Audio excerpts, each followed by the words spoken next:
Good evening.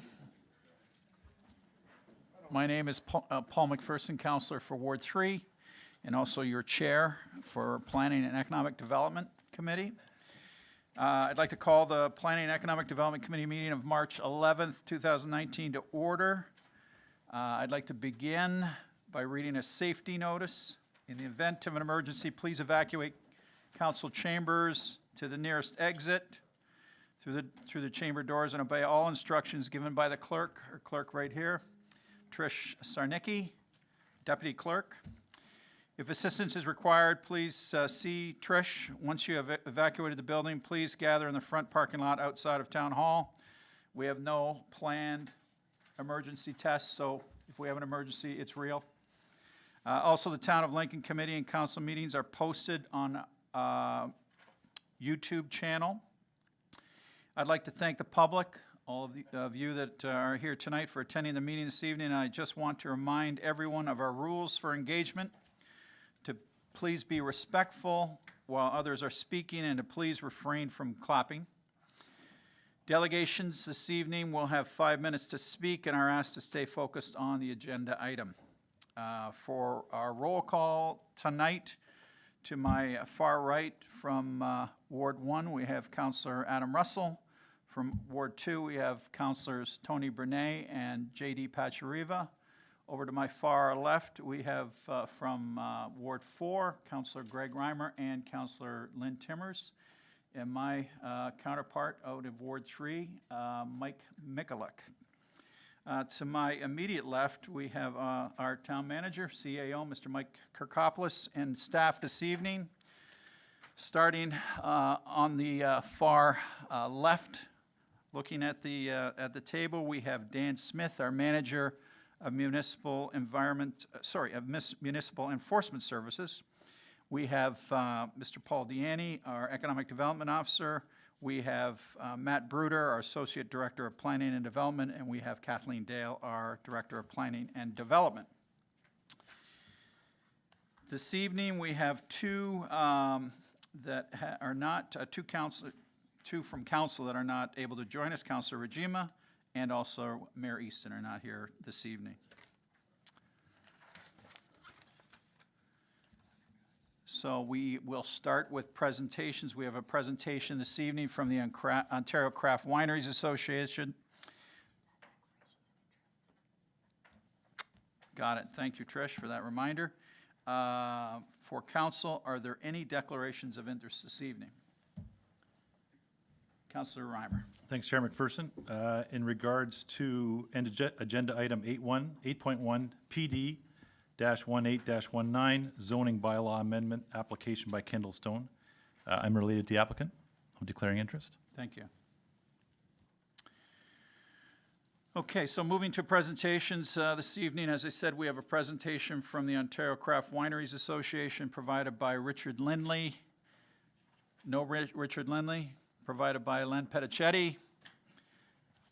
Please come forward, and the floor is yours, Len. Thank you, Mr. Chair. Richard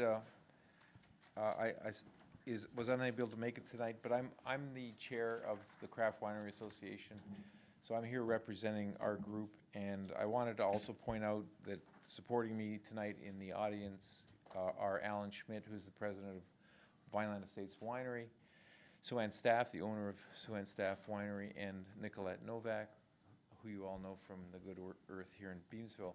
Great. Thank you, members, for joining me tonight. You all have received our deck in advance, so I'll try to quickly go through things. So clicker not, I can't just advance the normal way. Oh, spacer bar? There we go. So I represent, as chair of the organization, over 100 farm wineries here in Ontario. And you'll see from the next page in a second that a lot of them are located right here in Lincoln. We represent VQA wineries, that is to say wineries who make wine from 100% Ontario-grown grapes. As you know, there's two sides to our industry, VQA wine, which is 100% Ontario grown, and then what we call ICB wine, or International Canadian Blends, of which there are many more liters or cases made, but 75% of the content of those wines, largely made by the large wineries, are import content, not domestic. Our industry accounts for about 11,000 direct and indirect jobs here in Ontario. There's a mention of the Rimmerman report on this slide. Anybody who'd like to see that, which is a great economic impact study for the wine industry nationwide, I'd be happy to supply it. One interesting fact, or important fact, every bottle of VQA wine sold in Ontario has an economic impact of almost $100. And bear in mind that the average price of VQA wine today is somewhere between $12 and $15. So that's an inordinate impact that we have in the economy. And as you all know, we have a big tourism footprint in Ontario, 2.4 million visitors a year visiting wineries across the province, and many of those, of course, are right here in Lincoln. This slide, if you look to the right on this slide, the title is Niagara Escarpment and Twenty Valley. This is the group of wineries that we represent in your town, our town. There's 44 wineries in that category in total. The whole page, if you counted up all those logos, by the way, I'll save you the trouble, 102. Those are all of our members. And 44 on the right-hand side in that catchment area that we describe in our tourism brochure as Twenty Valley and Niagara Escarpment. Within that group, there's 36 that are located in Lincoln. And the other wineries that are not in Lincoln in that group certainly source their fruit from vineyards largely located in Lincoln. So Lincoln is a big player in this industry, and we certainly want you to appreciate just how big we are in the context of the VQA wine industry. Lincoln represents roughly 44% of the wineries in our organization. Next slide. I know I've got to go fast. We have our industry position can be summed up as follows. First of all, we support private retail channels that are being proposed by the current government. We're all aware, I'm sure, of the Ford government's announcement during the campaign and subsequent to the campaign that they want to open up the retail marketplace here in Ontario. And as the craft wineries, we support that position. But we are concerned that expanding to corner stores, box stores, and grocery only will lead to a competitive disadvantage for us, and that's one of the reasons we're here to talk to you today. The problem is that those environments are not necessarily the right place to sell premium wines like our members make. So our objective is to use this opportunity of reform in our industry to accomplish what we call a 21st century tax and a regulatory structure for our industry. We are burdened by legacy standards, regulations, taxation systems that date back literally to Prohibition, which ended in 1927.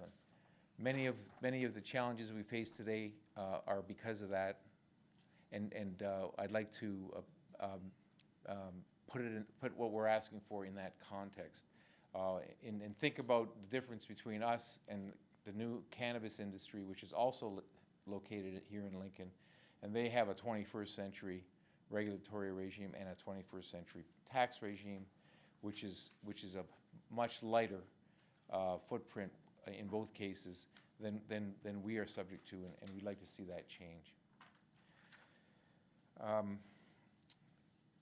You can stop me if I run out of time. I understand. I'm trying to move as fast as I can. So I just want to highlight on page 5 here the key points. The first is the way we put it: stop importing domestic wine. We believe, as an industry, and I'll try to explain this in a minute with another slide. We believe that we are unfairly taxed by the system that's in place now at the Liquor Board, because we pay the same markup as all other suppliers to the Liquor Board, most of whom are imports, and we believe that embedded in the LCBO markup which we pay along with imports, is an import tax. And that import tax, we don't believe should apply to us. It doesn't apply to craft beer.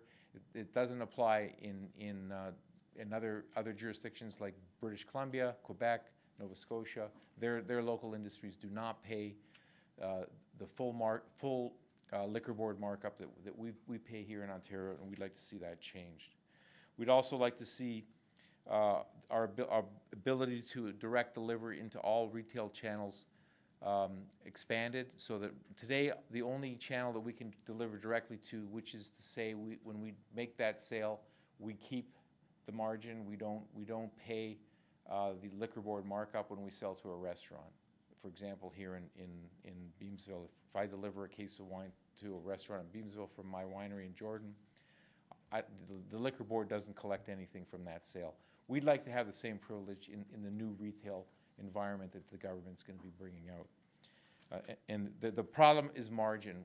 Our industry is not generating enough profits to be viable, and that needs to change, and we're hopeful that this whole rethink of the distribution system will lead to that.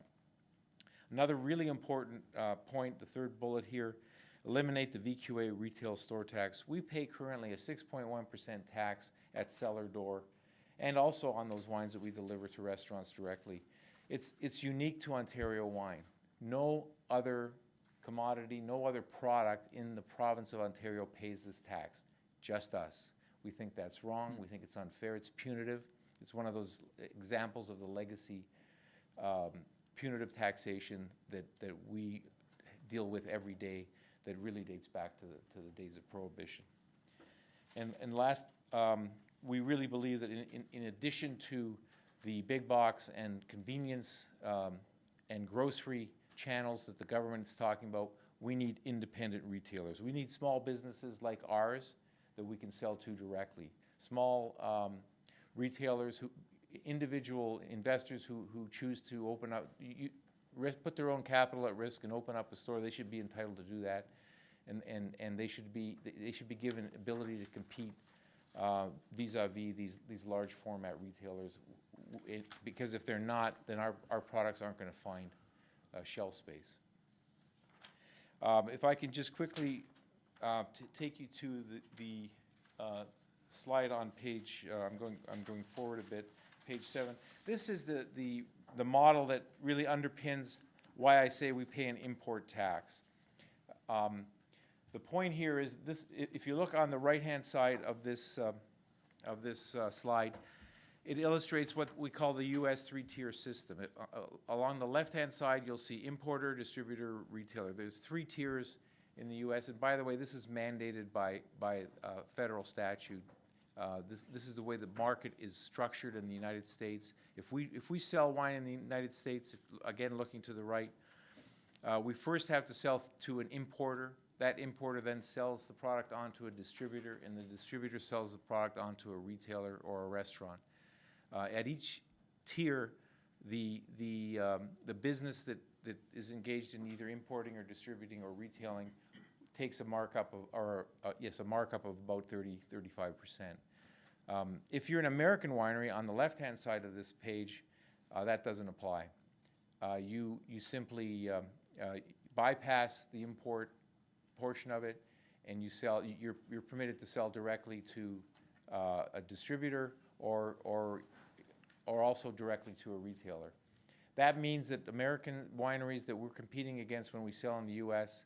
have a 30–35% advantage out of the gate. We're trying to sell into that market with that disadvantage baked into the system.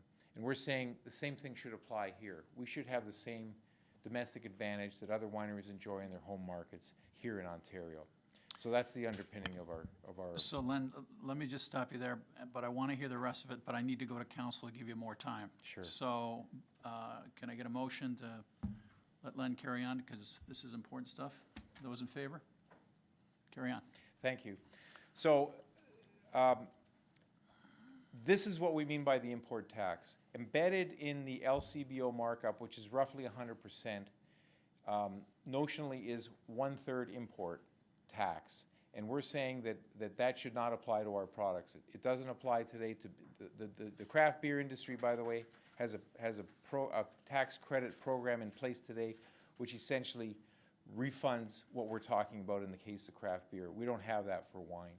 And as I said, it also applies to VQA wine or 100% domestic wine in provinces like Nova Scotia, Quebec, and British Columbia, where they have wine industries. So we're looking for parity with those other provinces and also with craft beer.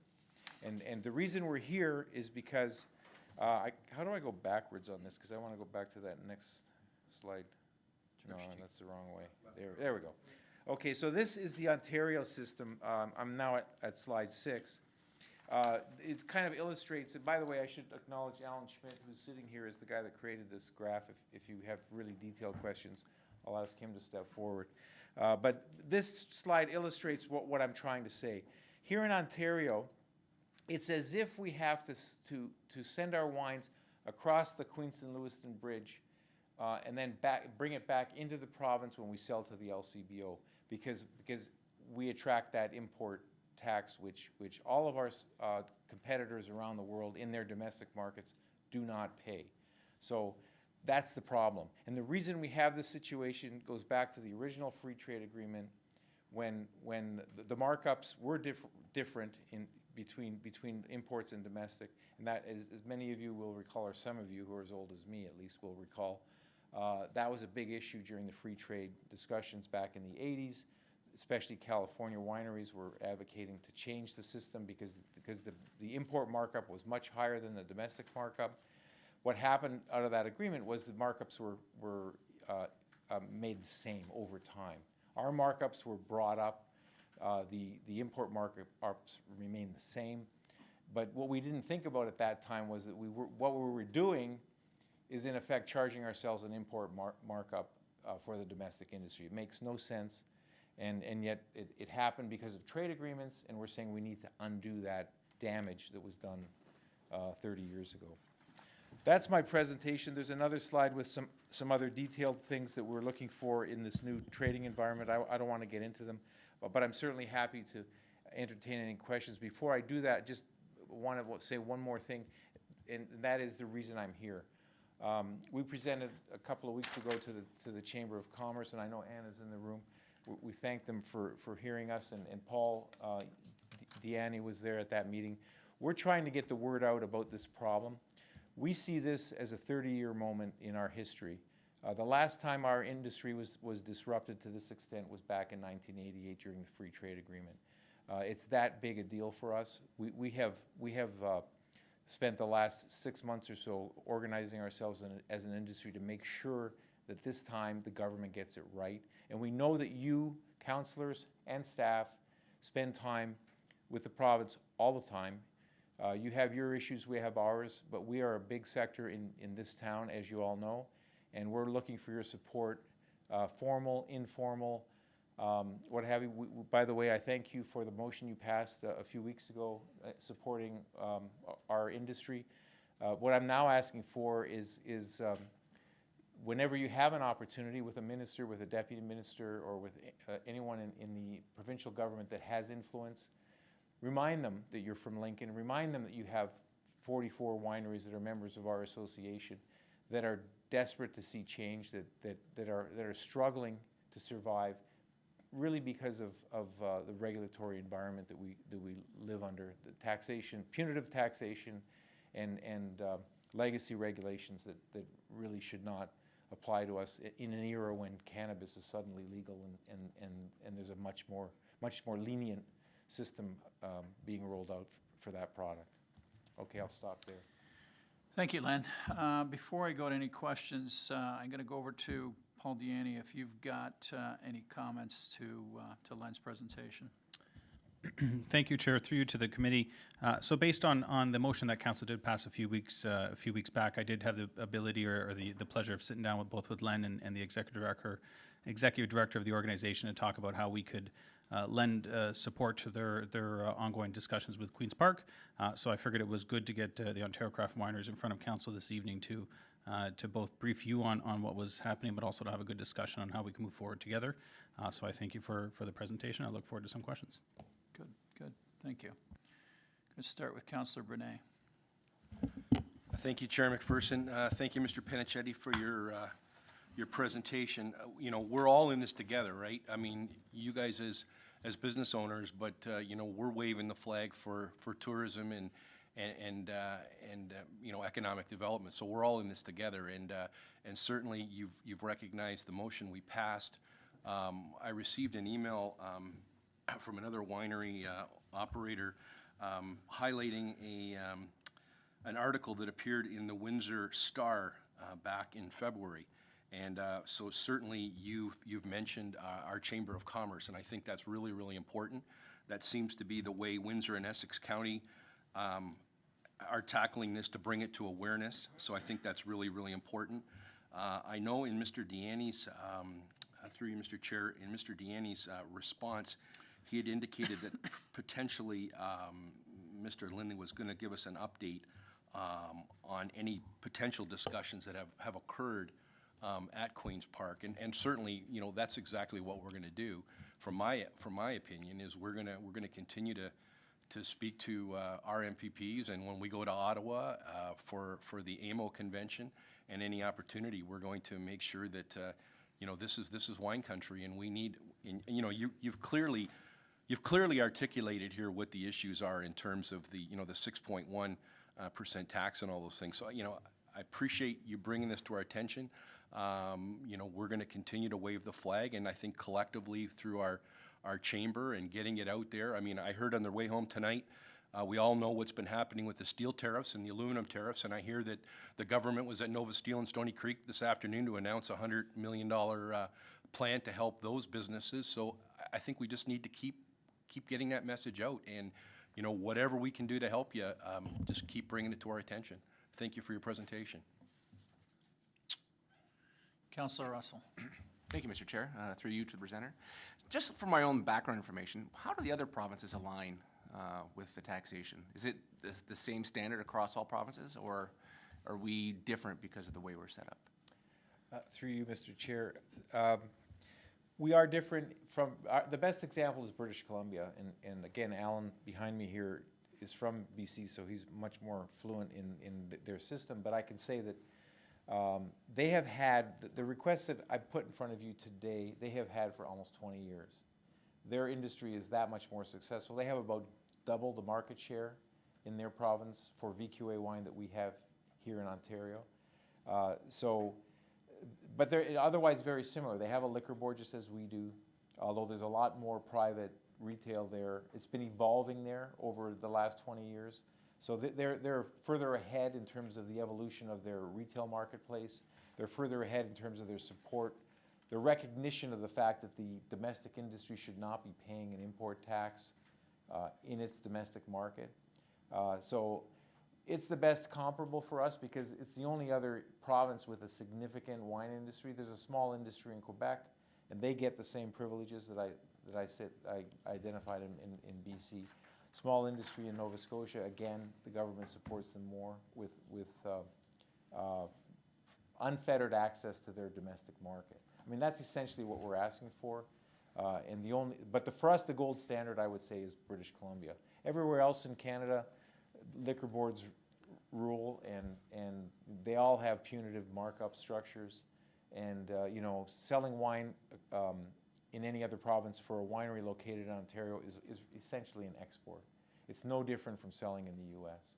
because the liquor boards have the barriers at those you know, borders that aren't borders, and so we're forced to sell or gain access to each provincial marketplace through the liquor boards. So it's the same problem in every province. Okay, thank you. Councillor Mikulik. Thank you, Chair Paul McPherson. Through you to Mr. Panichetti.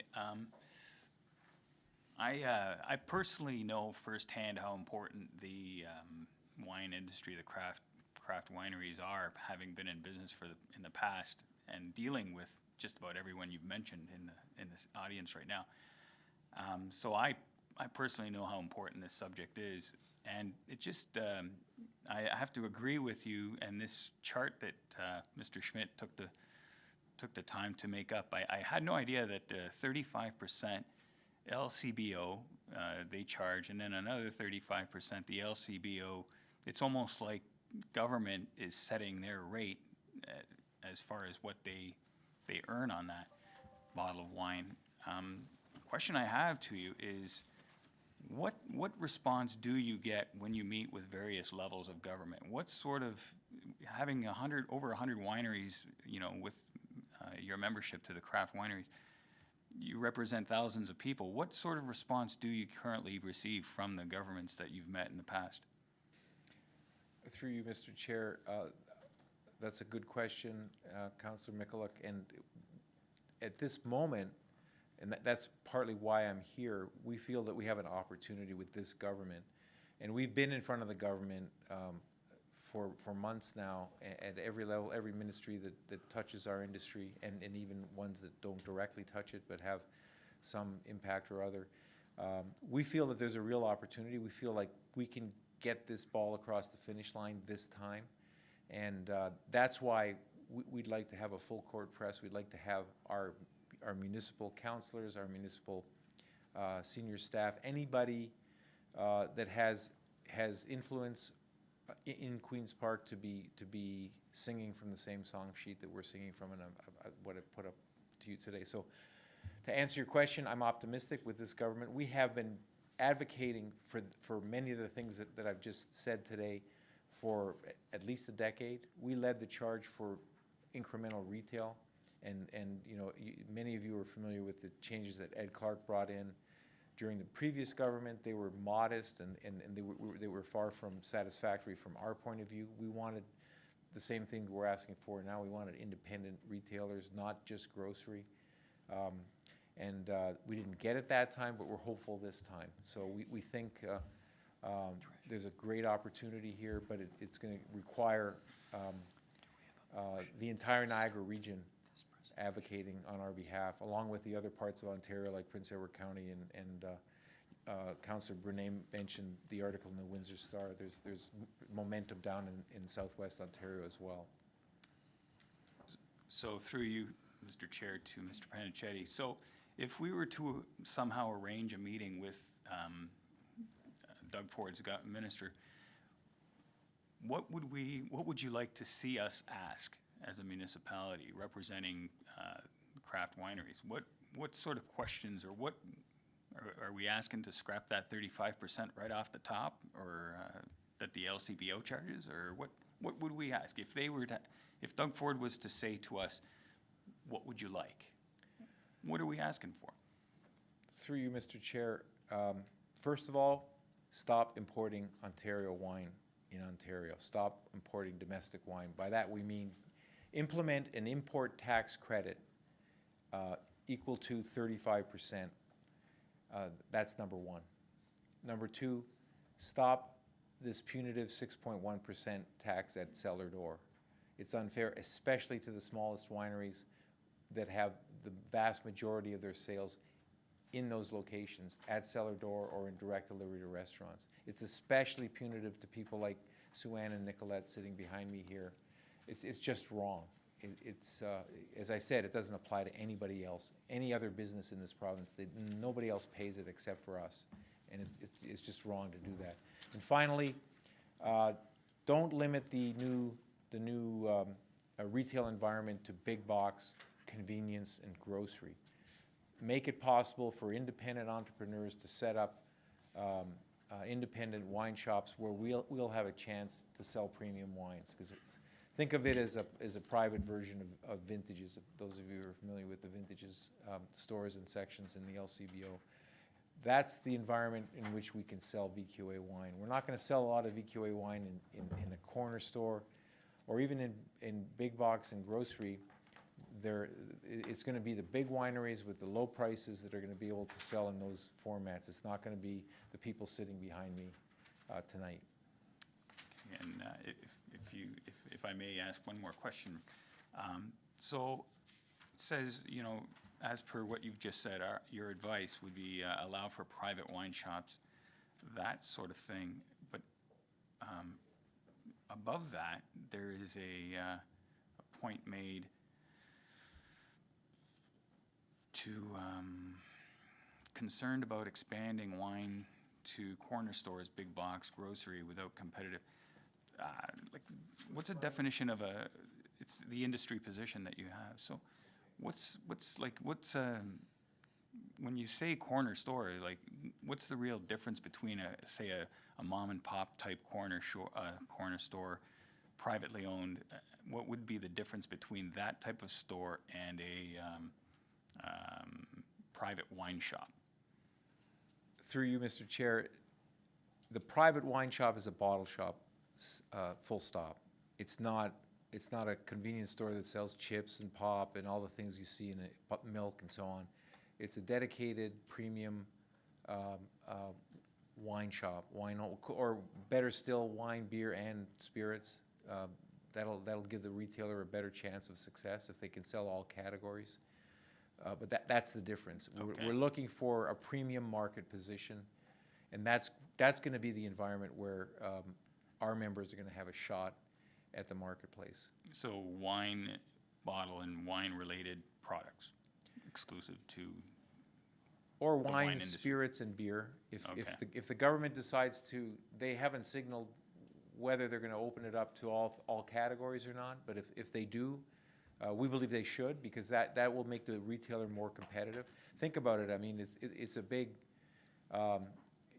challenge for a mom and pop operator to go head to head against the likes of Loblaws or Sobeys, or the convenience chains. okay. And that's what we're concerned about. We'd like to see policies put in place to give them a leg up so that they can also be successful, and that will mean we'll be successful. And if you look around the world, most mature marketplaces that are private, and most marketplaces are private, have all of these things. I mean, we expect it in all other consumer categories. Why wouldn't we expect it in beverage alcohol as well? I mean, you can buy shoes or clothing or food or what have you in every imaginable retail format. We're just saying allow that with our sector as well. Okay, and through you, just the reason why I'm asking that is just because currently there's some talk about expanding wine and beer and spirits to convenience stores or corner stores, and I just want clarity from your position on that, as far as to the, that's all, thank you. Thank you, Councillor, and we are going to Councillor Timmers. Thank you, Chair. Through you to Len, or Mr. Penichetti. Thank you very much for coming out tonight, and this is a great report. I'm really glad you came, because honestly, I never really understood all the different taxations that were happening and why imported wines can be cheaper than wines that we're making in our own town. It just never made sense to me. So I think we know what the ask is. I think we need to advocate for sure. It's in our best interest, with our tourism strategy that we've got coming, and it's obvious this is a huge economic driver in our town, and you're being treated unfairly, obviously. I think all my questions were asked. I had questions about the private retail stores or the wine stores. I get that. Just through to, I'm going to ask Mr. Deanny, how do we organize ourselves, and what kind of steps can we take to advocate when we get to Ottawa, perhaps in August, or maybe even before that? I don't know if you could just give us some ideas. Thank you, Chair. Through you to the councillor. So, as Councillor Brunet did mention, as you had alluded to as well, we do want to lend our voice both to the Ontario Craft Wineries Association at Queen's Park when we are down there, but specifically at AMO. At AMO, we're going to have a larger group of ministers in front of us, so we'll be able to deliver the consistent message to each of those ministers. But even in addition to that, we are looking at staff meetings at Queen's Park. But between now and AMO, I think we'd like to put together a little bit of a councillor to minister or councillor to MPP discussion about this as well. So we'll be continuing to have the conversations with the Ontario Craft Wineries as how we can support them. But there are a few different things that we can be doing. That's very good. Thank you, Paul. Just one other, Mr. Chair. Sure. Are you planning to do presentations at other local municipalities as well? Will you be going down to Niagara-on-the-Lake, or, Through you, Mr. Chair, yes, we are, and thank you for asking that question, because I wanted to mention it earlier. Councillor Brunet mentioned the Windsor Chamber of Commerce and the Windsor Star article that came out of that.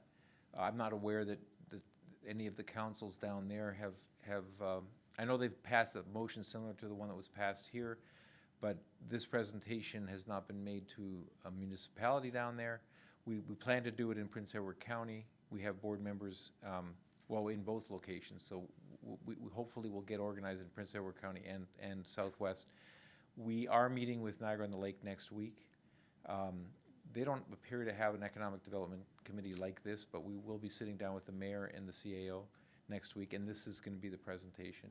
For the same reason we think we need to do that at the region as well. In fact, we're already organized to go to the Regional Planning and Economic Development Committee. We're trying to get the word out as best we can locally. That's great. Thank you very much, Mr. Chair. Councillor Pachariva. Yeah, thanks, Chair McPherson. Thanks, Len, very much for the presentation. We met with MPP Hardeman last August when we were at AMO, and when he was agricultural critic, he was one of the most outspoken people on this topic. And now that the Conservatives are in power, have they given you any indication that they're willing to change this? Through you, Mr. Chair, yes. Well, as you know, MPP Hardeman is now Minister Hardeman of Agriculture and Rural Affairs, so we have a very good connection. And Richard Lindley, who is our president, wasn't able to come tonight, used to work in that ministry, knows the minister well, as all of us do, because he's been around for many, many years. We have the ear of the people that matter in Queen's Park, and we're trying to get our position in front of them as often as possible. Okay. There's a process underway, which I didn't mention right now. The government, and you may have seen the public announcements, there was a survey conducted starting before Christmas, which closed, I think, at the end of January. 35,000 people submitted, filled out the survey. It was online. It's being coordinated by the Ministry of Finance. The LCBO reports to the Ministry of Finance, so it's Finance that's taking the lead on this file.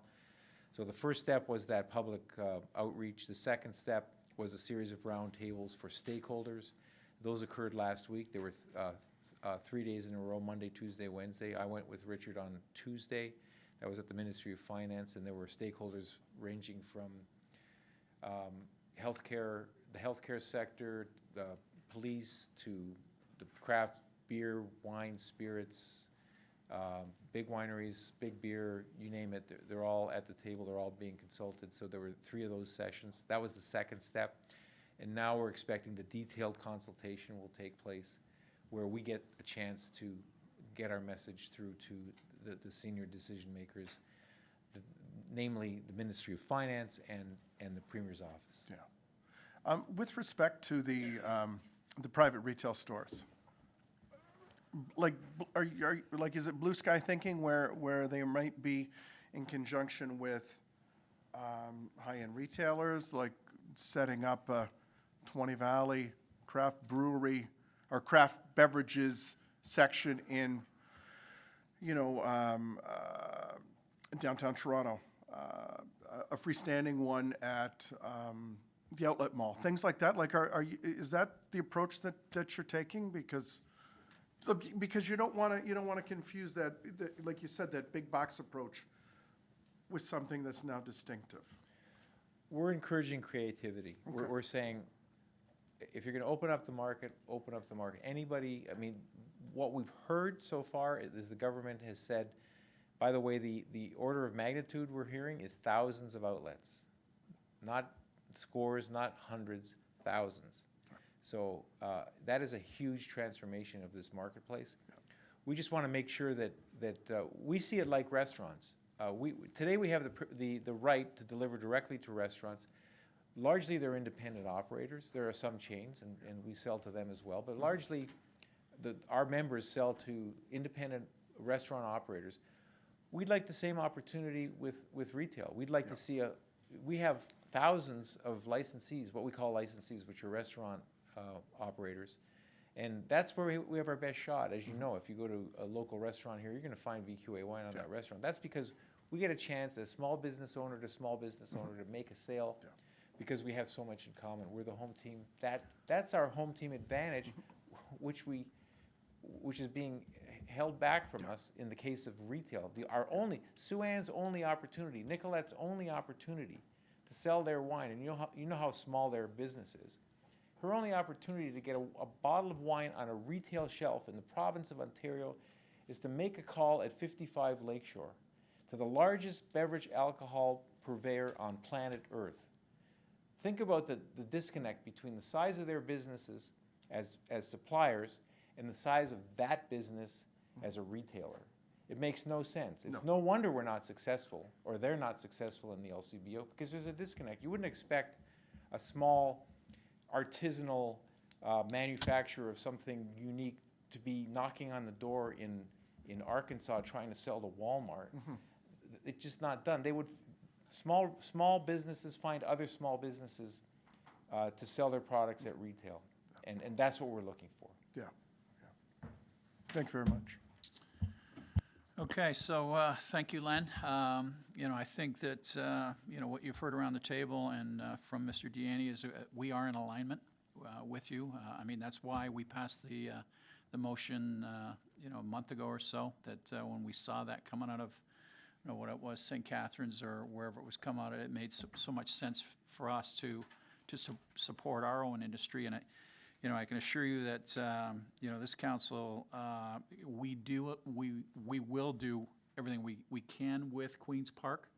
Mr. Deaney again is got us some nice meetings down at Queen's Park, and it sounds like it's probably something we don't want to wait till August to get into.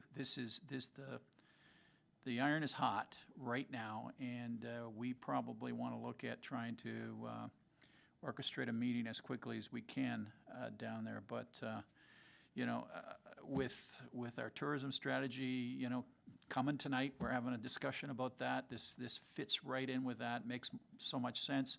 I want to thank Alan and Sue-Ann and Nicolette and whoever, Ann, for coming in. That means a lot to us as a council to see the support that's out there. We know you're busy and you have lots to do, so it's great to see you here tonight, and thank you for the presentation. Appreciate it.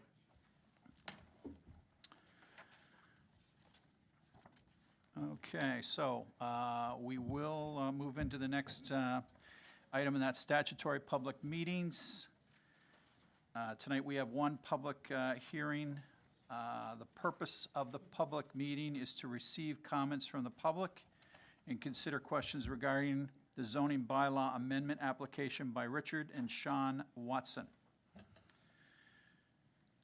Please be advised, Section 3412 of the Planning Act requires that before passing a zoning bylaw amendment, council must ensure that sufficient information and material is available to understand generally the proposal being considered, and council must hold at least one public hearing for the purpose of giving the public an opportunity to make representations regarding the proposed amendments. If a person or public body does not make oral submissions at a public meeting or make written submissions to the town of Lincoln before the application is passed, the person or public body is not entitled to appeal the decision of town council to the local planning appeal tribunal. Personal information is collected under the authority of the Planning Act and may be contained in an appendix to a staff report published in the meeting agenda, delegation list, and/or the minutes of the public meeting and made part of the public record. The town of Lincoln collects this information in order to make informed decisions on the relevant issues and to notify interested parties of council's decisions. It may also be used to serve notice of a local planning appeal tribunal hearing. Names and addresses contained in submitted correspondence and other information will be available to the public unless the individual expressly requests the town to remove their personal information. The disclosure of this information is governed by the Municipal Freedom of Information and Protection of Privacy Act, RSO 1990 CM 56. We stress that, and at this point, no decision has been made on the application, and council will take any comments received into account in their consideration of these items. There is an attendance list by the door, which we would ask all present to sign if they wish to be notified of council's decision. Members of the public are reminded to give their name and address when they speak. If approved by council, a notice of the items passing will be circulated with an appeal period. Our public hearing is for the purpose of the zoning bylaw amendment application by Richard and Sean Watson. At this time, are there any persons present this evening to address zoning bylaw amendment application by Richard and Sean Watson? Please approach the podium and come forward, state your name and address, and spell your surname for the record.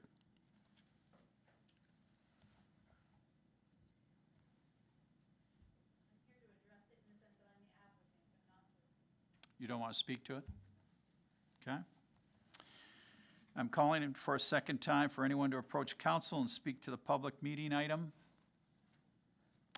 I am calling for the third and final time for anyone to come forward and speak to the public meeting item. As there are no speakers, I declare this public hearing to address the zoning bylaw amendment application by Richard and Sean Watson closed. There being no further discussion, we have a motion. That council receive zoning bylaw amendment application PLZ ATU 201-80191 in the name of Richard and Sean Watson for information, and that a recommendation report be prepared once all comments have been received and issues have been addressed. We will require a mover on the motion. Councillor Russell? Lost it there for a second. All in favor? Any opposed? None opposed? That motion is passed. Next on the agenda is delegations. We have 2 delegations registered this evening. Please note that each delegation may speak for a maximum of 5 minutes. Our first delegation is Jared Marcus from IBI Group, speaking to item 8.2 PD-19-19, draft plan of subdivision application, Mountain Village Vineyard by Miljan Brothers, Inc. Mr. Marcus, you have the floor. Thank you, Mr. Chair. There are some new faces around this table since the last time I was here. I'm sure you'll be even better than the previous colleagues. So my name's Jared Marcus. I'm here from IBI Group on behalf of my client, Mr. John Miljan, who's with me in the audience. And I'm here to speak briefly to Mountain Village Vineyard subdivision, which is report PD 1919. So we had a statutory public meeting back in July, and this is a brief update from that time. So general overview to the project, you see here, this is the location map. We are located in the Camden Neighborhood Secondary Plan area. The subject lands tonight are outlined in red, and the Camden area urban boundaries outlined in blue. You have Camden Road, which runs top to bottom on your screen, or north to south, and Fly Road, which is left to right or west to east.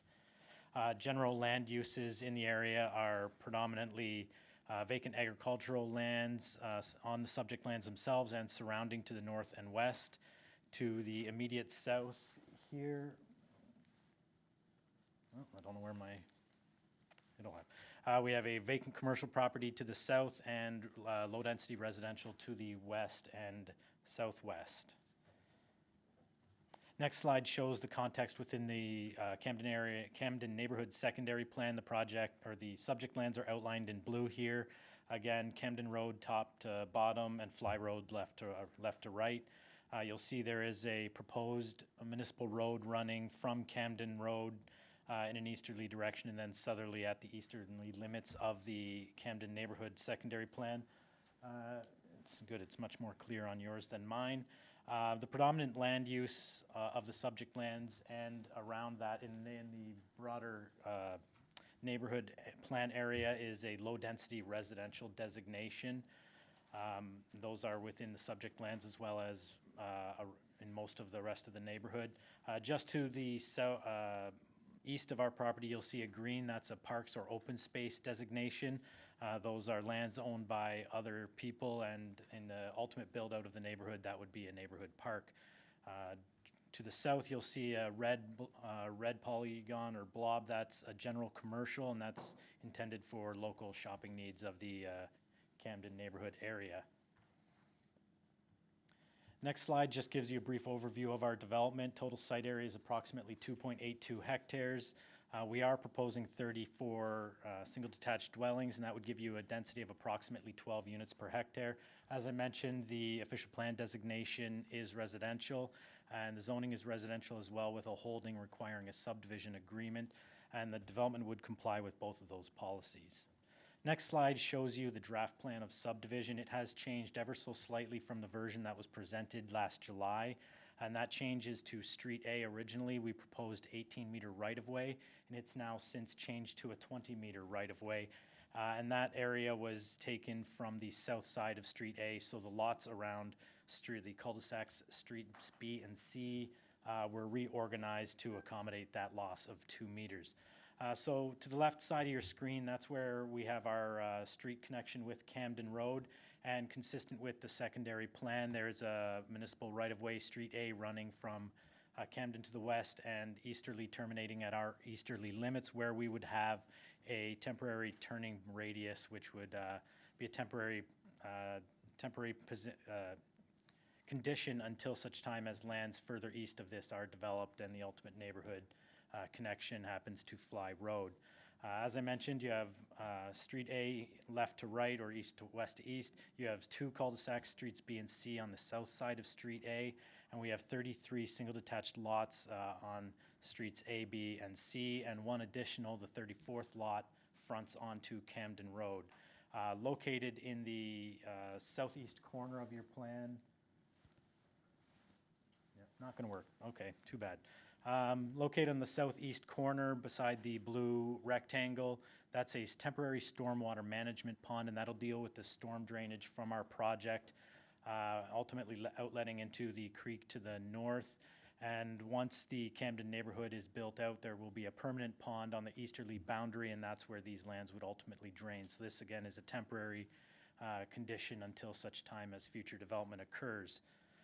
The blue on this screen is a temporary sanitary easement, and that would drain from Street A down to and connecting to Fly Road, and touch a little bit about that in a few slides. Next shows you just a rendering of the same previous plan. You again see in light gray Streets A, B, and C. On the south side of Street A is a darker gray line. That's a municipal sidewalk that would be maintained by the municipality. The green, of course, is landscaped areas for the lots. Again, on the lower southeast corner or lower right-hand corner, that's where the temporary stormwater management pond would be. And the yellow on your screen, that is the maximum potential building envelope for these lots. That's not necessarily the actual building footprint that would be subject to maximum lot coverage provisions in the zoning bylaw, but this is based on minimum zoning setbacks as it sits. Next slide is just a sample elevation of another project my client did in the Camden area. That was the Early Dawn Estates project at the southerly boundary of the Camden area. This is just to give you an idea of the type of homes my client builds. Nice high quality design. As you can see, we don't know if that's what the final product will look like, but that'll be subject to review at the building permit stage. Mr. Marcus, if I may, Yep. we're running past the 5-minute number here, so can I get a motion to carry on through this presentation? Councilor Reimer, and all in favor? Motion is carried. Carry Sure, on. thank you, Mr. Chair. I just have 2 more slides here. Okay. So, this slide just shows you what was discussed at the public meeting back in July. The main concern was in regards to existing problematic drainage that was happening in the area, not necessarily because of our property, but because of adjacent land uses at the time. And so the concern was existing flooding, and how were we going to address or potentially exacerbate that situation. And so The first thing I would say is that we do have to accommodate existing drainage patterns, so we can't block drainage and cause more problems. We have to accommodate that. And so we've worked with staff since July to revise the engineering design and come up with a proposal that they were comfortable with. And we've made some amendments. The main one that I would say is a switch in sanitary drainage. Initially, we had it going out to Camden Road, and we've since switched that, reversed that, so that we follow the Camden Master Drainage Plan, which has all that sanitary drainage going from west to east, ultimately connecting at the east end.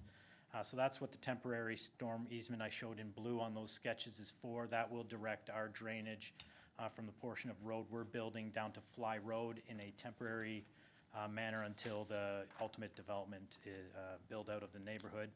The next is a significant change to the grading. Through staff, we worked out to drop the site by about 5 feet from what was originally proposed. So now we will be taking that drainage from the south end of our development in a gravity feed manner to the pond and ultimately out to the creek. And of course, any approval is subject to conditions, so the engineering design would be conditional to the satisfaction of the town, region, and NPCA. So there are multiple parties making sure that we're not exacerbating any problematic drainage patterns that exist today. And so, Mr. Chair, the recommendation before you tonight is for approval of the draft plan of subdivision subject to conditions. We've read the report. We're happy with it. We've read the conditions. We have no concerns with those. And so the application is for approval because it's consistent with the provincial policy statement, the growth plan, and the regional official plan, and it's consistent with the town's official plan and zoning bylaws. So those are my comments in regards to the proposal, and if there are questions from the committee, I'd be happy to try to answer those. Great, thank you, Mr. Marcus. Are there any questions from council? Councillor Timmers? Thank you, Mr. Chair. Okay. Back at the beginning, you mentioned a piece of land that would be park area, and that's what I want to talk about is a park for that neighborhood. I don't see a park drawn within the plan.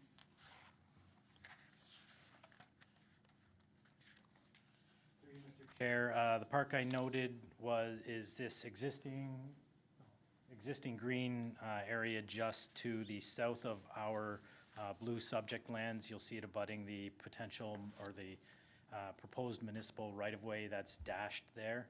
That would be a neighborhood park that the town would be responsible for constructing or through contributions of cash in lieu of parkland dedications as part of any development in the area. And so those would be, those cash in lieu of parkland would be paid for by the development, the Camden Estates on the west side of the road, and anyone else who comes forward, and ultimately the town will use those funds to build a future park. It doesn't fall on our property, and there's no proposal for parkland in our development. Okay, are you talking about, sorry, through you, Mr. Chair, are you talking about the white area with the lines across it? The long strip? Is that what the piece that you're talking about?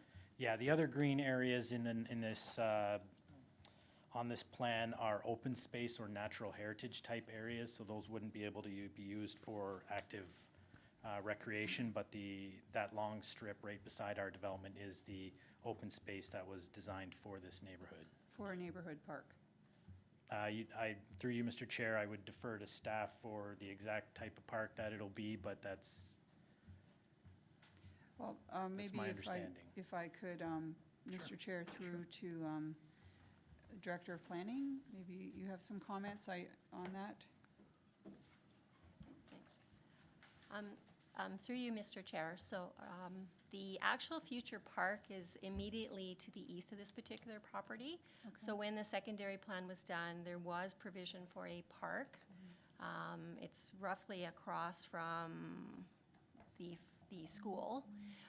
So for this development, the municipality would take cash in lieu, and then any funds that get collected for cash in lieu of parkland goes into a fund for the development of that park at some point in the future when the property immediately to the east gets developed. In regards to the types of facilities, as Community Council is aware, the Community Services Department is doing a recreation master plan, which is going to look at what sort of facilities are going to be put in each type of park. So it hasn't yet been determined. And when they do the various various parks, they also go through a public consultation process. Okay, I'm just thinking, 34 houses, a lot of young families, a lot of young children with nowhere to go. There's no park. And we have Early Dawn is full of very young families, a lot of small children. It just concerns me. It sounds like it's a long way down the road. So that's a concern for me. Okay, a question I have also is the cul-de-sacs. The fire department made note that they are not sufficient to, they're not large enough to turn a truck around. Have they been changed, or is that, have they been adjusted? I'm not sure. Through you, Mr. Chair, that has come up with staff. We've had a discussion about that. The discrepancy was due to old conflicting standards that the engineering department and the fire department were used. They weren't the same ones. And so we're working with staff to resolve that. It's not reflected on this draft plan because it's more to do with the ultimate width of pavement as opposed to width of municipal right-of-way, which would be just the land the municipality owns. So it's known, we saw the comment, we've had discussions with staff about it already, so we're working to resolve that. Okay, very good, thank you. And I just have, Sure.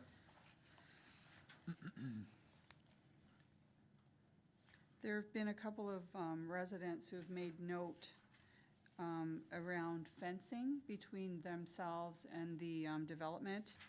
We have 3629 Camden Road is requesting that the east and south side of their property be fenced between them and the development. So that's 3629, and also 3625 Camden Road.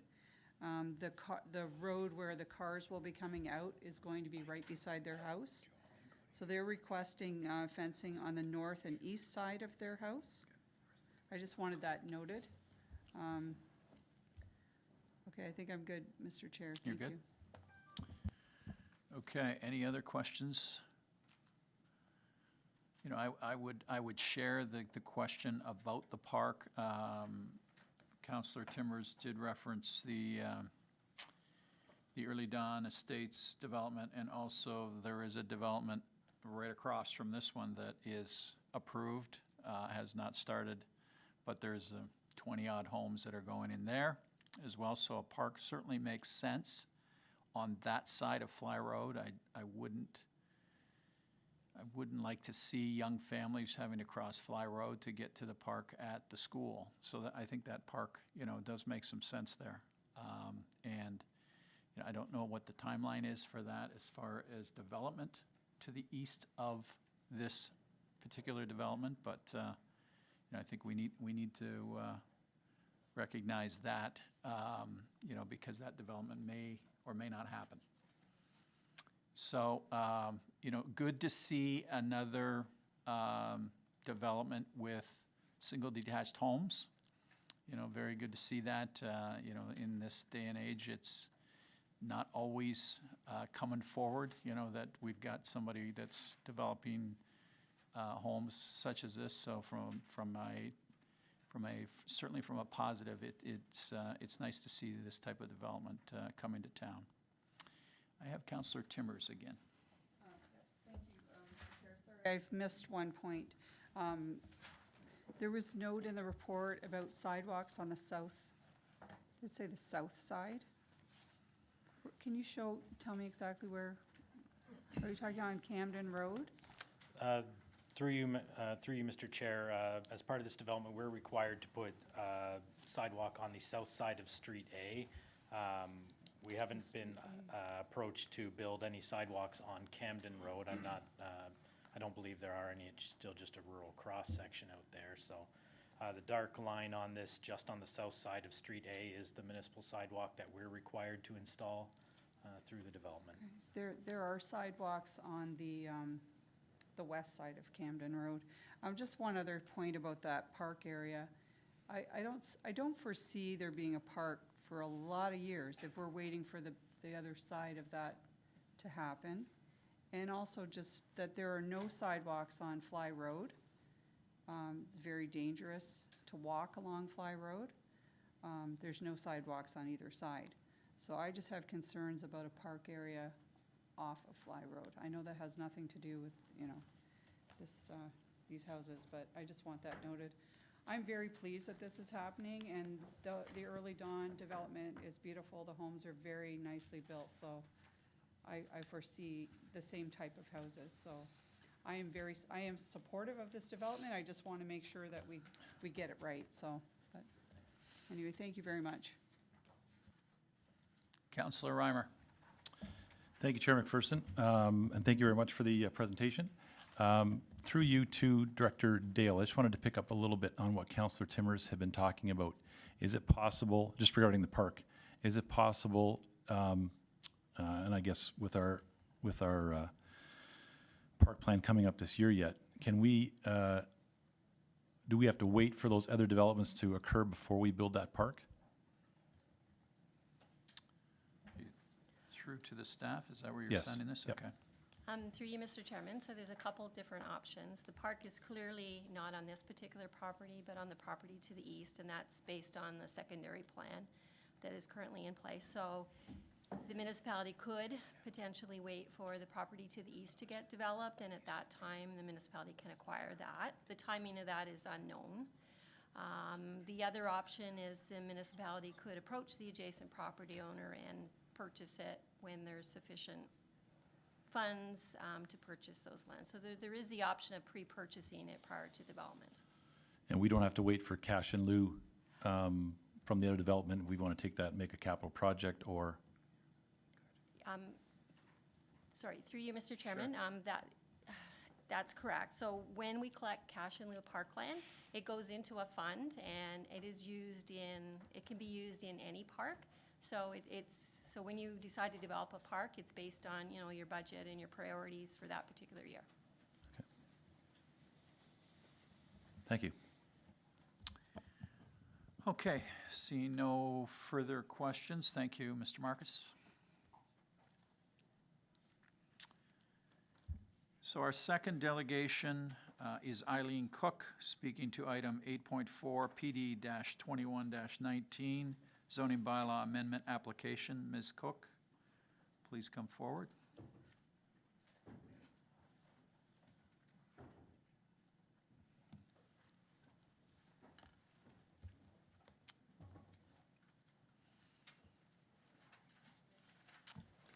Hello, thank you for receiving us tonight. My name is Eileen Hunter Cook. I'm the Executive Director for the Chestnut Tree Preschool in Grimsby. And we currently have, we've been operating a nonprofit childcare center for the last 25 years in the Hamilton and Niagara areas.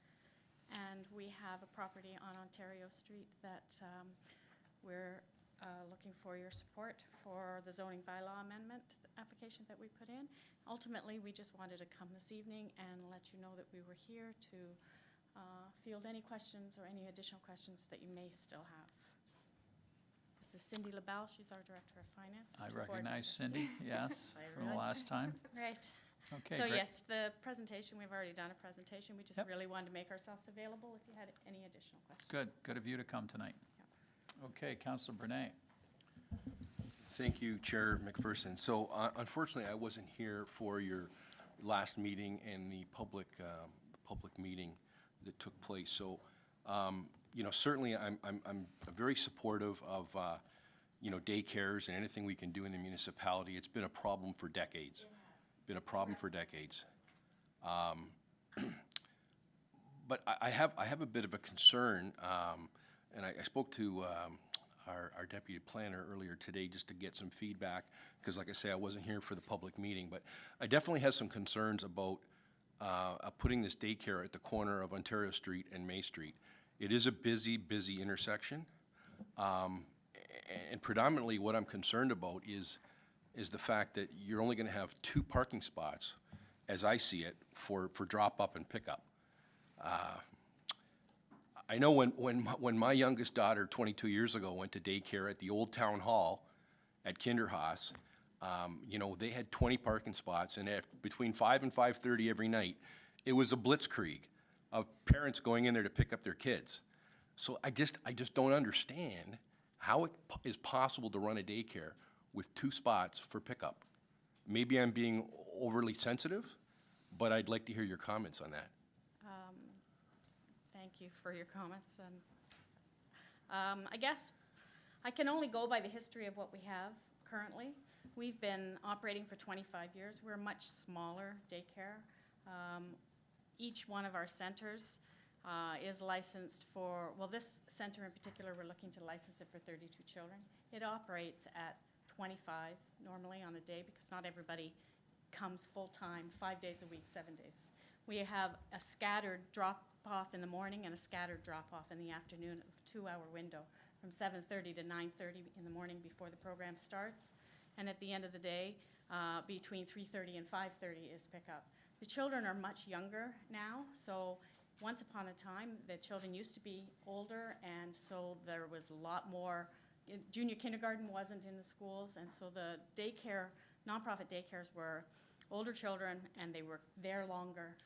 These are younger, these are infant, really infant. We take from 12 weeks old, so they're not even walking, up to 48 months before they go into junior kindergarten. So we have like 3 sets of age groups. So because they're smaller, they don't come and stay the whole time. So we ran a graph over the last 2 years of our busy time, the winter, spring, and summer, to have us look to see the pickup and drop-off. We keep records of attendance, so we know exactly when a child is dropped off at whatever time and then picked up at whatever time. So we had really good records to run the graphs to find out. And on an average, every 15 minutes, we had between 2 and 3 children that were being dropped off. So we have at that spot that we've dedicated on the side on May Street, we've taken it off of Ontario Street so that it wouldn't be so busy. And it seems to fit. Like, we have another center in Grimsby where we have 42 children that are registered in there, and we have 4 parking spots, and out of those 4 parking spots, one of them we designate to the supervisor, and the parents use the other 3. And we've never had a problem. And we've never doesn't seem to back up. But that being said, if there was a plan, if we determined that it was different or the flow became different, then we could arrange it in such a way that we could schedule the parents and say your child can't come in until 8:15. Yours is in at 8:25. Yours is in at 8. So we could schedule it that way based on what their needs are, but we haven't had to do that to date. And it runs that way. The trend is there, so that's basically what we're basing it on. Okay, thank you, Chair McPherson. I appreciate your comments. Hopefully you've thought this through and you have the history and the data to support it. I guess the good news that we do have working in our favor is that hopefully in the next 2 to 3 years, the Beamsville High School will be closing. So school buses running up and down on that narrow May Street to go to the high school to pick up students from the school aren't going to be there. But, I'm just concerned about this. We do have parking issues. It is a narrow street, and I just foresee, 6 cars pulled over on May Street to run in and pick up their, as you say, their infants. But still, there's a parked car, and I'm sure our bylaw officer will be out surveying the situation. So hopefully this has been well thought through, and I wish you the best of luck. Thank you, Councillor. And just maybe for the councillor's information, that topic was talked about pretty extensively at the previous meeting, and we got a very similar answer. So there is a shared concern about where you're located and about parking. I think all of us who are parents have had the experience at a daycare. And many times, it's the parent's schedule, not the kid's schedule, that gets parents there when they get them there. So, to have a bunch of parents coming at 5:15, when I was taking mine to daycare, it was very common, and to have them dropping them off at 7:45 or 8 o'clock, everybody's going because they got to go to work. So I'm not sure how a staggered pickup or drop-off works, and I hope it does. But, it really, it gets down to safety. I mean, that's what we're talking about here, is the safety of all concerned, and we do not want to see, an accident happen because of a, jam up of parked cars and little kids involved, and don't even want to go down that road, so to speak. So, there is an express concern that you are on one of the busiest corners in town, and it's only going to get busier. It's only going to get busier. And in fact, in the report, there's talk of the region wanting to widen the road somewhere down the line. So, from a longevity standpoint, there's also that little wrinkle in things as well. So absolutely, daycare is required, needed, so desired in town, but it's the location you've chosen, or it chose you, is a tough one. It's a tough one. Councillor Mikulik. Thank you, Chair McPherson.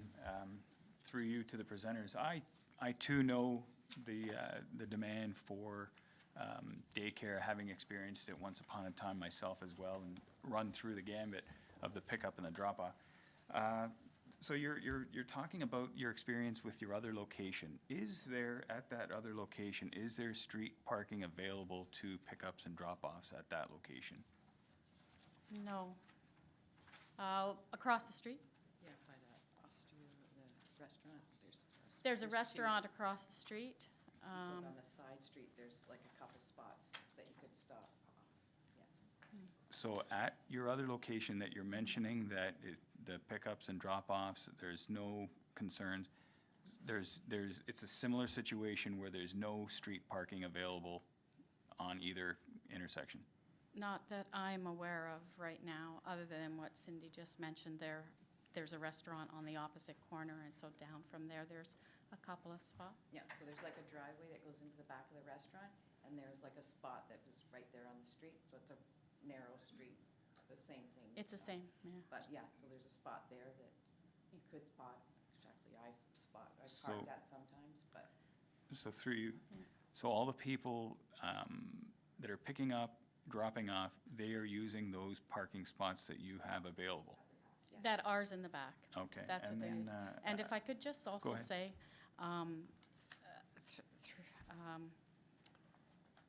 that, through the chair, there's, a lot of the families are commuting with their children right now. So that because there's a lack of daycare in Beamsville, so those that do drop off to us, they're dropping off, the majority of the children that we get them at 7:30 in the morning, 8:30.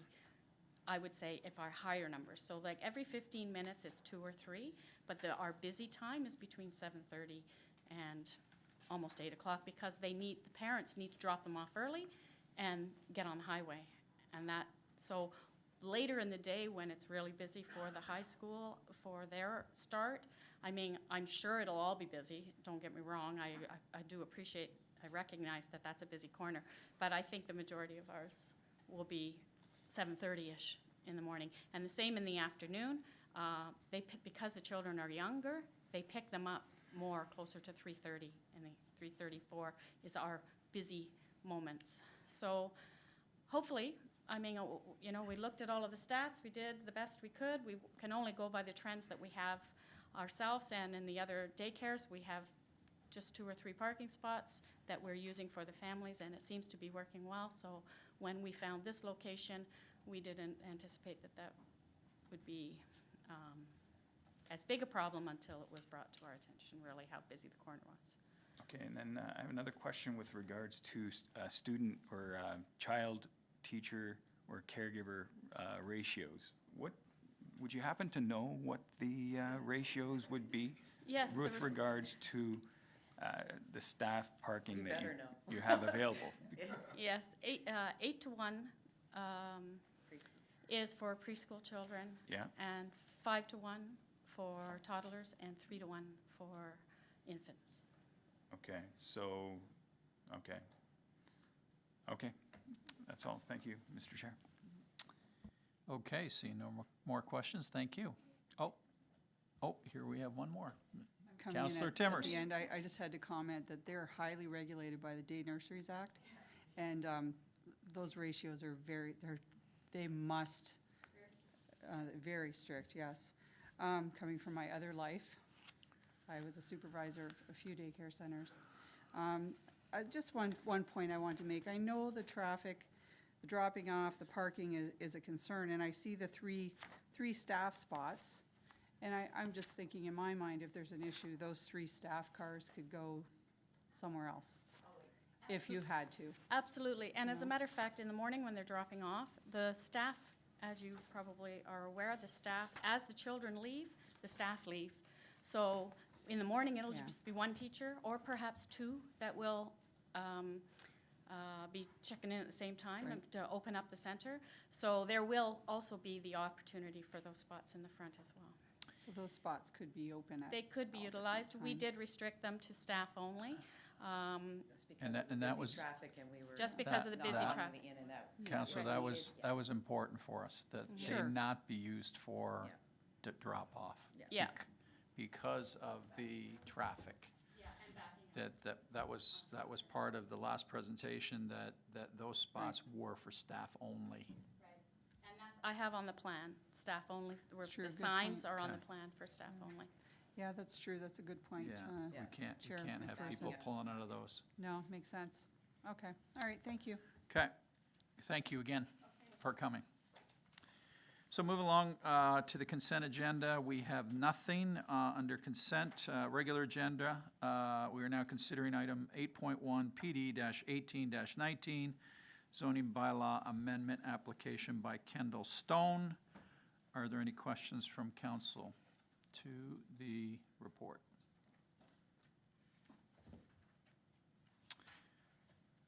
Councillor Timmers. I personally don't have a problem with this application. It meets our provincial policy statement, it meets our official plan. I think the only comment I had was the difference between a garden suite and a granny flat. Is there a difference? Are they the exact same thing? They're just different names? Maybe through to Mr. Bruder. Certainly, through you, Mr. Chair. They're the same thing between the temporary garden suite and the granny flat, same Okay, principle. I saw that in the report, but I just wonder how we throw the name out. What, is there any difference? And just one other question. In the criteria of the points that it must meet, it says that it needs to be temporary and movable, yet this is a garage. Just if you have a comment on that. Through you, Mr. Chair, I think you might be getting, we're considering the report for Kendall Stone here, I believe, isn't that? Yes, it is. So sorry, yes, Yeah. I'm absolutely, But- my apologies. I've gotten, the agenda changed on me, and I'm very sorry, yes. But to answer I'll answer your question anyways. With respect to the temporary or garden suites, I mean, that is correct. A lot of the times, it's a recommendation to be mobile, but as otherwise, just so it doesn't necessarily have to be a mobile home or mobile nature. It could be modular as well, just something that can be relatively easily removed, the dwelling portion anyway. Okay. I'm very sorry for jumping ahead there, but the agenda, we had some changes, and I got ahead of myself on that. Yes, we're talking about 23rd Street, and I did have some, I started out with my comments there, and I went to the garden suite, so my apologies. No problem. Do you have any on, Kendall No, Stone. I'm sorry, I don't have, no? Okay. I just want to say,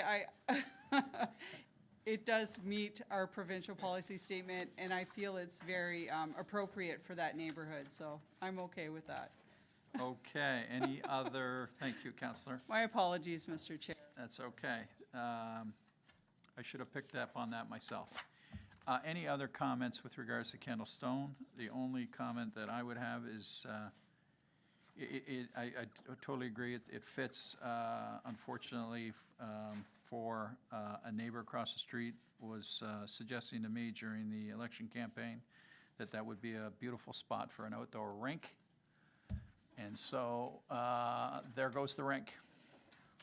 But, and we, in all seriousness, we need to take those types of suggestions into consideration.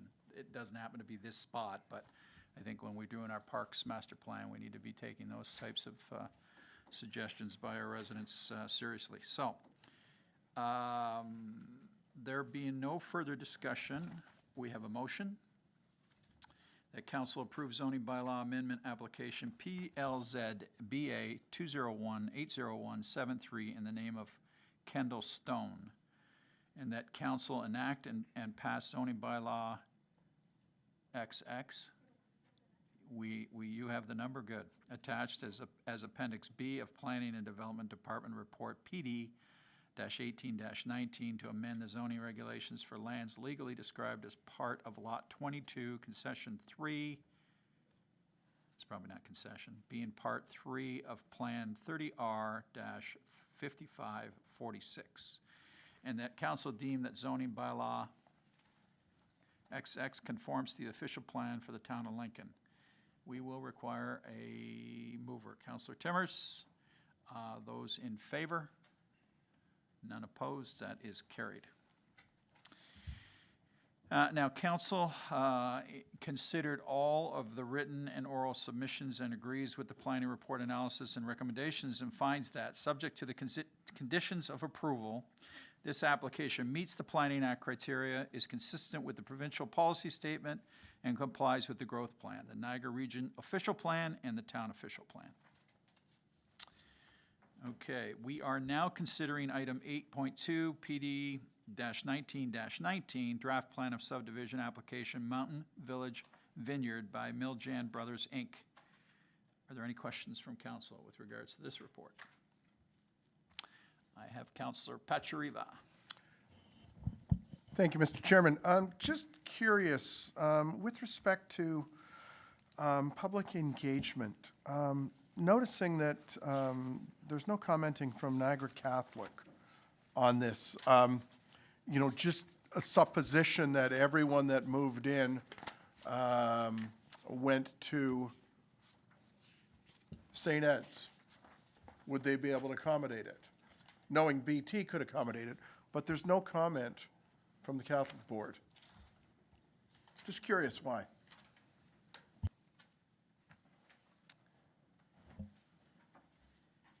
Through you, Mr. Chairman, the Catholic School Board very, very seldom, almost never comments on any applications. It's just the public school board.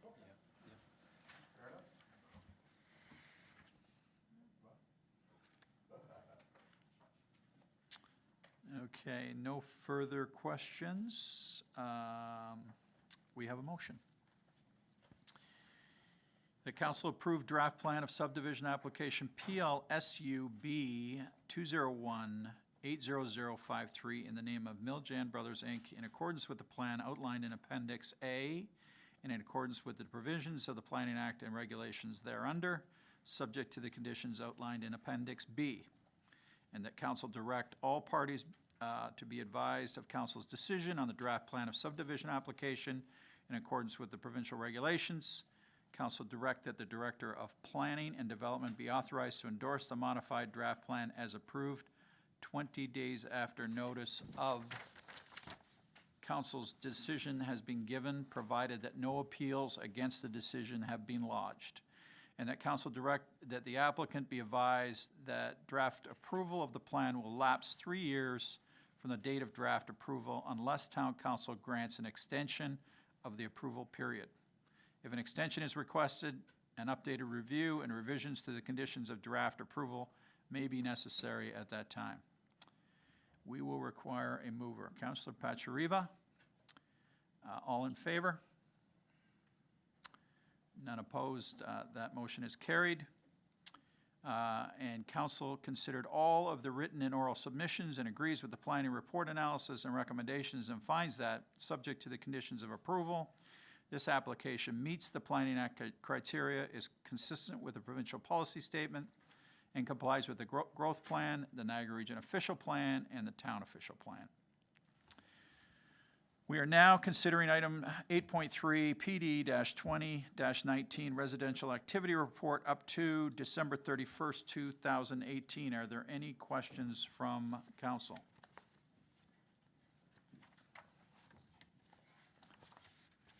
There are no questions?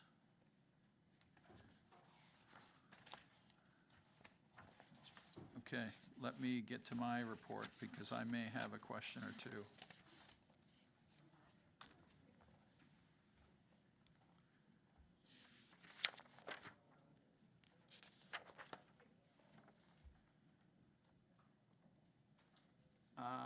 I may have missed it on here, but I didn't see Centerville on here. Did I miss it? Through to director or deputy director?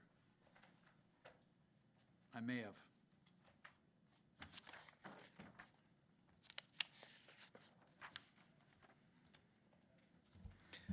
Sorry, Mr. Chair, it actually is identified on the table in Appendix A of the document. Number 35. It's referred to as Beamsville Plaza. Maybe that's. Oh, okay, got it then. May Street? Oh, that's Serenia Drive, isn't it? Yep. So this should say Serena. Yeah, I believe that's just an error in Okay. the address. Yeah. Okay.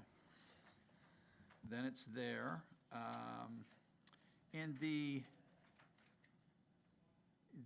NG Green Lane Beamsville, can you expand any on that?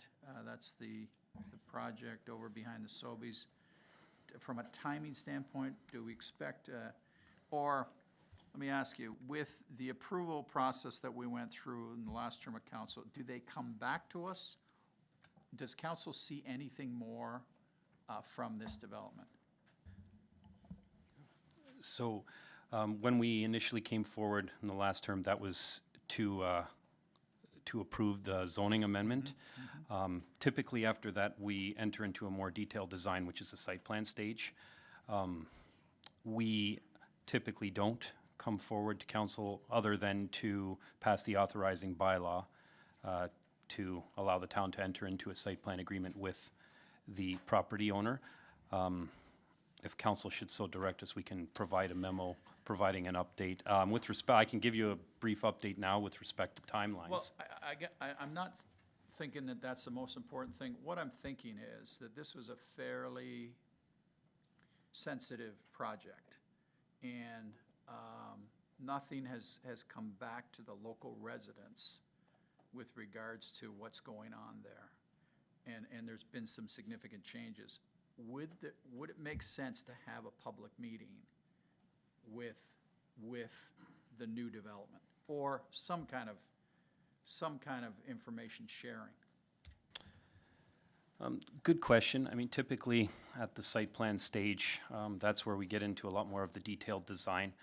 I mean, we wouldn't normally do that. A site plan process is not a public process typically. That's where, like I said before, we're typically going through all the detailed design things. The overall concept, and the size of the building more or less remain the same.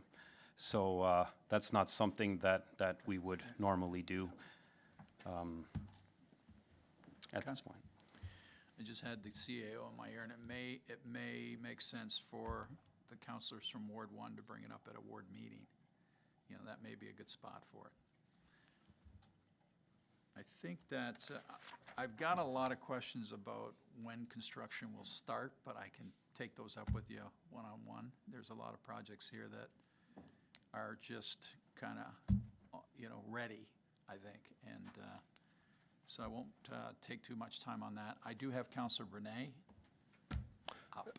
Thank you, Chair McPherson. So I appreciate, through you, I appreciate Mr. Bruder's comment, but you're absolutely right. There was it was very controversial to say the least.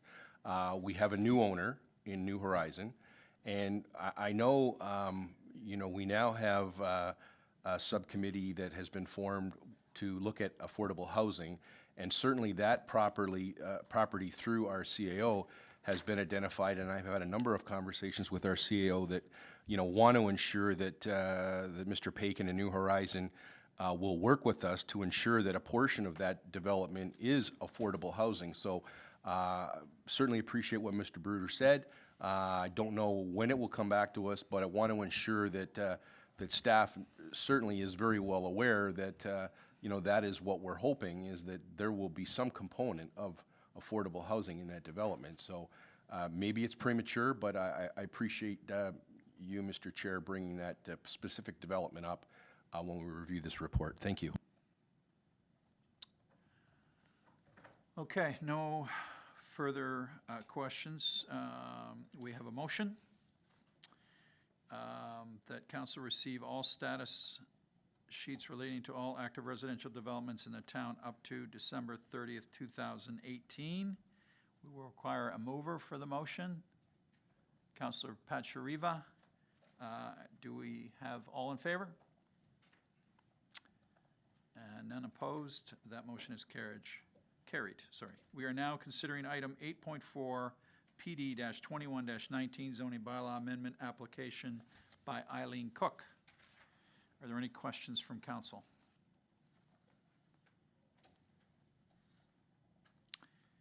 Seeing none, we have a motion that council approves zoning bylaw amendment application PLZ BA 201-80178 in the name of Eileen Hunter Cook. Council enact and pass zoning bylaw attached as Appendix B of Planning and Development Department Report PD-21-19 to amend the zoning regulations for lands at 4329 Ontario Street, and that council deem that zoning bylaw conforms to the official plan for the town of Lincoln. We will require a mover on that motion. Councilor Reimer. All in favor? Those opposed? That motion is carried. And the council considered all of the written and oral submissions and agrees with the planning report analysis and recommendation and finds that, subject to the conditions of approval, this application meets the Planning Act criteria, is consistent with the provincial policy statement, and complies with the growth plan, the Niagara Region official plan, and the town official plan. So good luck, ladies. We are now considering item 8.5, PD-22-19, proposed private property parking bylaw. It's a mouthful, Mr. Smith. Are there any questions from council?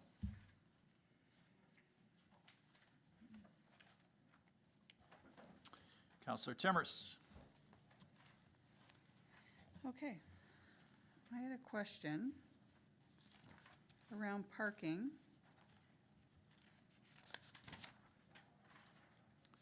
Through you, Mr. Chair, to our bylaw officer.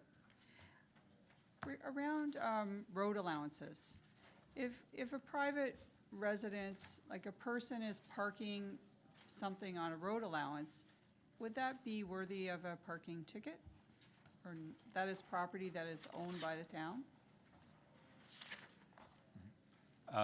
Through you, Mr. Chairman, yeah, in certain situations, yes. We are currently working through something right now that would be a little bit more enforceable with a new bylaw update. Currently, we would look at something like that through our zoning bylaw, which is why we're trying to put it back into a parking enforcement strategy, because there's a quicker response as opposed to waiting for zoning notices to go out and expiry dates. But we do have a definition of an outer boulevard in our parking bylaw that we do have some flexibility with. Okay, I had read in the report that there'll be a parking ticket if you're parking on municipally owned land, $40 parking ticket. It just got me thinking to the road allowances where I know people are parking vehicles there permanently. So that's why my question. Okay. I do have a comment, and that is that very pleased, with the process here, pleased with the public meetings and the attendance in the public meetings and the feedback of those meetings. Pleased with the work that's being done in parking overall, and I can say that because I've received and paid a parking ticket. So I do think it's the right thing to do, especially in our downtown core and in those on those streets that are people are abusing the privilege. But to the private parking, it is a service that I think the owners of significant parking lots appreciate, and hopefully they'll take us up on it, because I think that we can move some cars out of those private parking spots that are sitting there all day. So thank you, Mr. Smith, for that.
Thank you, Chair. Through you to the committee, I'm excited, we're excited to be here this evening, kickstarting our tourism strategy and associated gateway design and wayfinding program. As committee is aware, this recommendation came out of our economic development strategy that council approved in the fall under the tourism banner to actually initiate a tourism strategy for the town of Lincoln. So we're excited to be actually recommending, or not recommending, rather, actioning some of those items from our tourism or economic development strategy. Creating a tourism strategy for the town of Lincoln will help guide both councils and staff's efforts to ensure tourism continues to be a major industry here in the community. Both economic development and planning will be leads on this project. And we want to ensure that the final report will be strategic, actionable, and realistic. We do not want a report that will sit on the shelf and gather dust. Rather, we're looking for a report that includes input from both members of the community, council, and our various tourism stakeholders here in Lincoln to ensure we have buy-in for the final recommendations that come forward. At the end of the day, we want the final strategy that's going to be actionable and realistic, and one that keeps in mind realistic budgetary demands coming in the future. The RFP did come in under budget. As a result of combining the three projects, we did recognize savings. And further to that, we look forward to some questions this evening.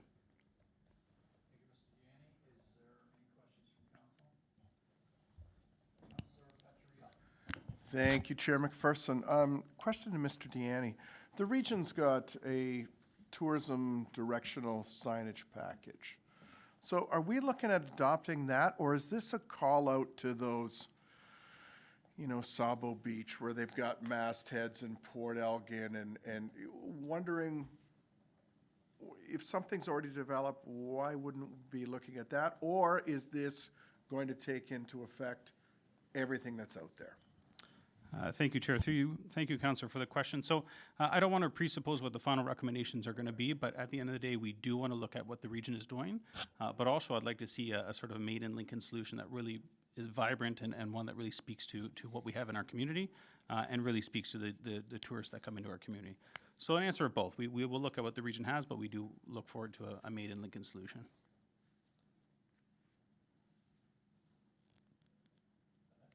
Well, no, I pressed it off, but then I pressed it back on. So I have another one. It's a follow-up. Because, yeah, thank you, Chairman. Because, knowing that there's universal icons that people are using when they're traveling, doesn't matter whether it's here or Europe or whatever, that designate museum and park and whatever, it's, be looking for best practices to come out of this rather than redeveloping the wheel and causing confusion. And if any way, shape, or form, we could in advance, and I think this is a good time, in advance of the public sign bylaw that's going to come at some point, if we take the lead and we clean up our act on the thoroughfares, and then we can say to the businesses, okay, we expect you to do similar. Sounds good, thank you. Very much appreciate your passion on this. And there will be a council-specific stakeholder piece to this, so you will get full opportunity to share with that. Because I have it developed in my mind. Oh, I'm sure you do. I'm sure you do. Who's got it? Is there any other questions to the report? And I'm very pleased that we've got a local company doing it. That we've got somebody that is in St. Catharines that has put together the right proposal, and that we're looks like we're off and running, with our tourism strategy. So it's exciting times early in the fiscal year, so to speak, this year. So that's great. So I have a motion. Oh, we have a late to the party, Councillor Timmers. I was there, you just didn't see me, Chair McPherson. I'm counting, right now I'm counting. I don't have a question. I was just going to echo exactly what you said. I'm so excited to see this, we're right on it, and we're moving it, and it's there, and I'm excited to see it, that it's a local company. Just the same comments that you had. Anyway, I'm looking forward to the results. I can't wait to get to work on it, so thank you. That's all. Okay. Councillor Mikalik. Thank you, Mr. Chair. Through you to Paul. Thanks for your time. He answered a lot of the questions that I called him earlier today. He had answered a lot of the questions I had with concerns to the actual attainable goals.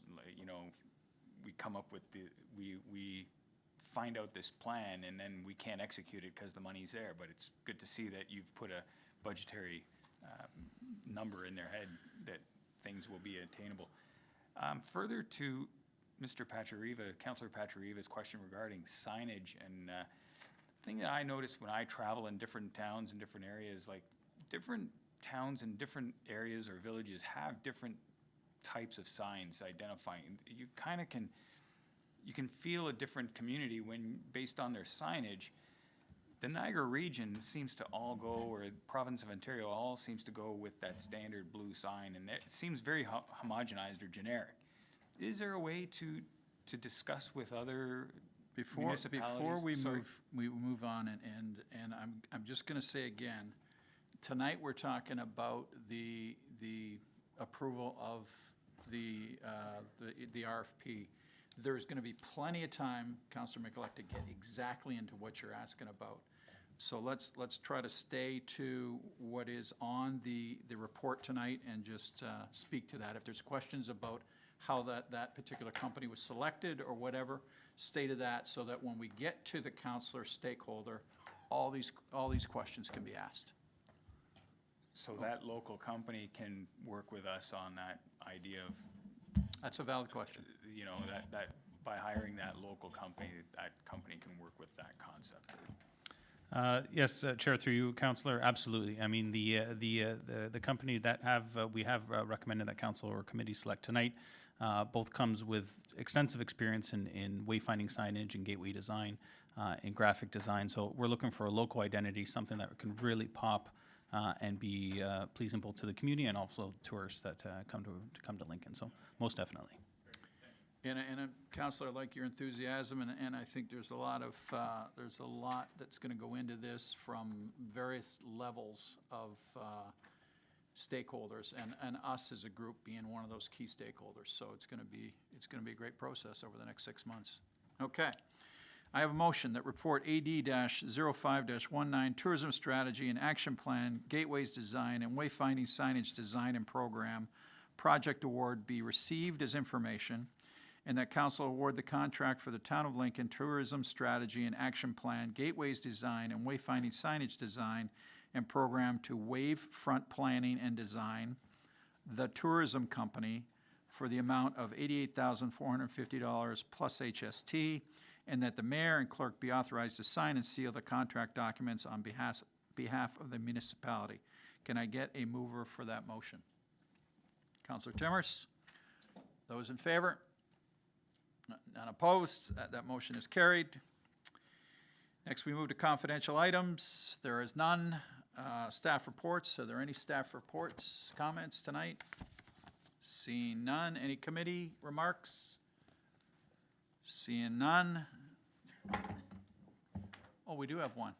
Oh, Look at your screen, Chairman, look at your screen. I was trying to move this thing through and, You dragged it out this long, let's. oh.